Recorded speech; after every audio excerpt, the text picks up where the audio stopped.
And welcome back to Weather Nation. From spiders to black cats, Halloween and fall have a lot of interesting animal mascots.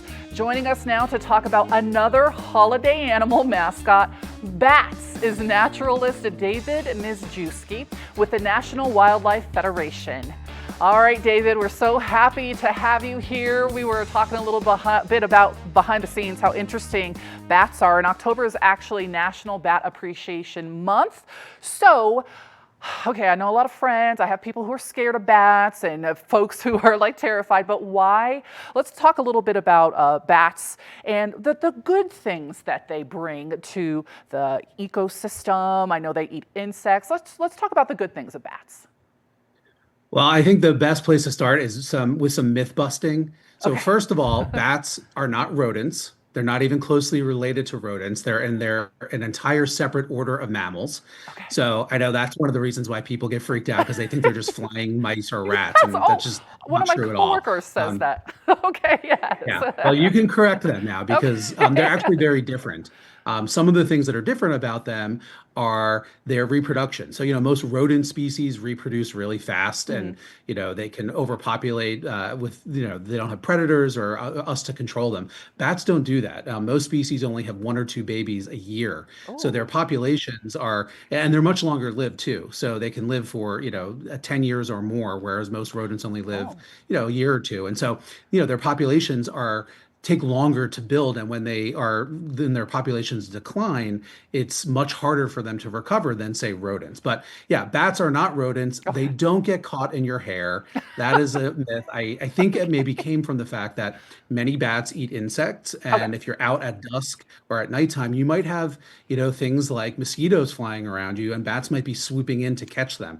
But trust Oh. me, they have very, very precise echolocation. They are not gonna, accidentally hit you and get caught in your hair. That just does not happen. So those are just two myths that I think cause people to freak out about bats that, yeah, hopefully, we have dispelled here and people can let those go. Okay. I'm going to tell Alana, we're letting it go, Alana. We're letting it go. All right. Now, you just on a side note, you had mentioned they eat the mosquitoes. They're nocturnal creatures. They mainly just come out at nighttime.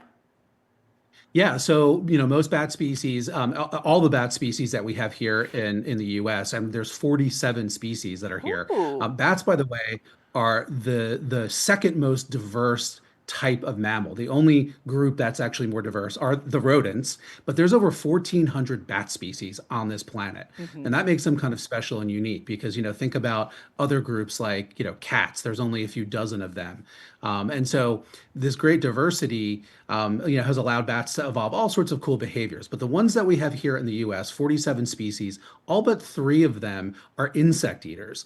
And this I really cannot overstate in terms of the importance.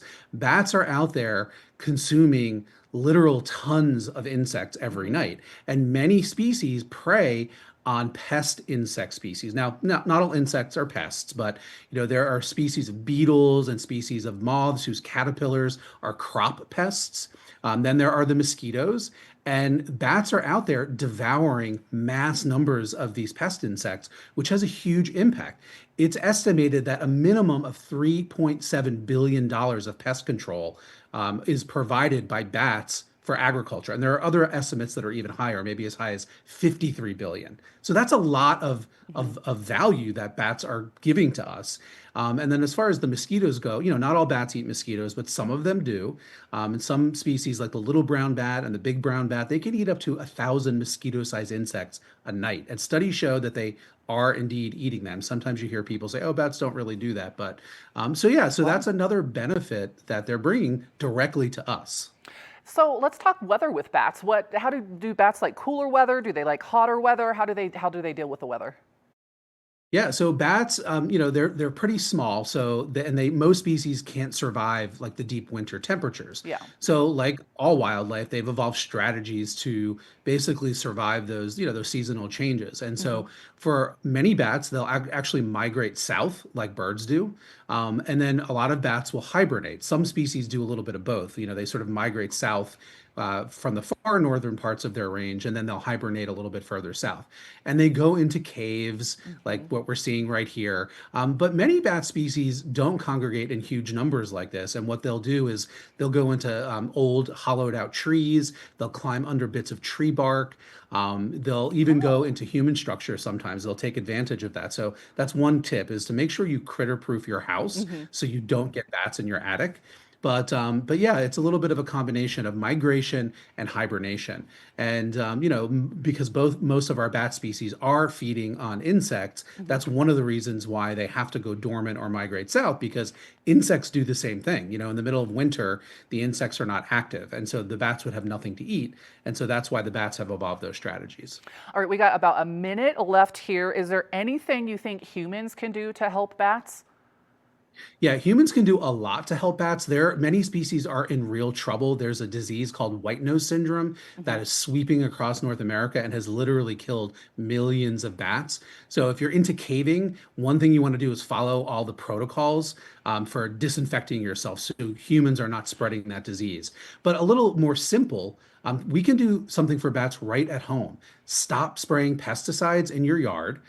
Plant a natural garden that's actually going to support this wonderful diversity of insects that the bats need to survive. If you have a dead tree that maybe has some cavities in it and it's not a danger, falling on your house, try to keep it up because that's bat habitat. And you can also put out a bat house. They don't always work, but if you follow the correct way of building it and mounting it, you might get lucky and have bats move in as your neighbors. All right. Well, David, thank you so much for all of that information for Bat Appreciation Month. You're making me love these bats more and more. I'm going to spread the word to all my friends. All right. My work is done. Yes, your work is done. All right. Thank you so much, David. Hey, we'll be right back on Weather Nation. Thank you so much for joining us as we'll continue with all your top weather headlines.